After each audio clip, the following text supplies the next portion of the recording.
খাওয়ার মতো সুন্দর। এবং এরপর আমি নিচে চলে গেলাম। নিচে ওদের এই ফুলগুলো আমার খুবই সুন্দর লাগছে, যে একটু পরপরই প্রত্যেকটা কটেজের সামনে, প্রত্যেকটা রুমের সামনে ওরা এত সুন্দর ফুল লাগায় রেখেছে, মানে পুরাই ইকো রিসর্ট।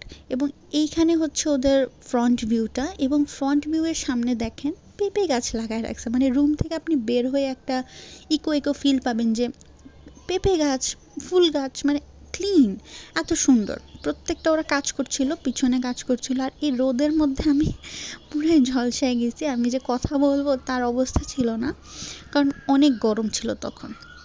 এটা হচ্ছে ওদের কটেজের ফ্রন্ট ভিউটা।